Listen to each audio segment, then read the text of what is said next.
ಎಲ್ಲರೂ ನೋಡೇ ಇರುತ್ತೀರಾ 2-3 ಡೇಸ್ ಇಂದ ಬಿಗ್ ಬಾಸ್ಗೆ ಹೋಗಿರುವ ಮೋಕ್ಷಿತಾ ಪೈ ಅವರ ವಿಡಿಯೋ ಎಲ್ಲ ಕಡೆ ವೈರಲ್ ಆಗ್ತಾ ಇದೆ.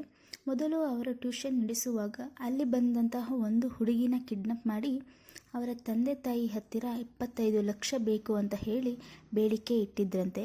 ಆ ಟೈಮಲ್ಲಿ ಪೊಲೀಸರು ಬಂದು ಅರೆಸ್ಟ್ ಮಾಡಿದಂತಹ ವಿಡಿಯೋ ಇತ್ತೀಚೆಗೆ ಎಲ್ಲ ಕಡೆ ವೈರಲ್ ಆಗ್ತಾ ಇದೆ. ನಾವು ಬಿಗ್ ಬಾಸ್ ಟೀಮಲ್ಲಿ ಕೇಳಿಕೊಳ್ಳೋದು ಏನಂದರೆ, ಹೇಗಿದ್ರೂ ಮನದಾಳದ ಮಾತು ಎಂಬ ಟಾಸ್ಕ್ ಮಾಡೇ ಮಾಡುತ್ತಾರೆ.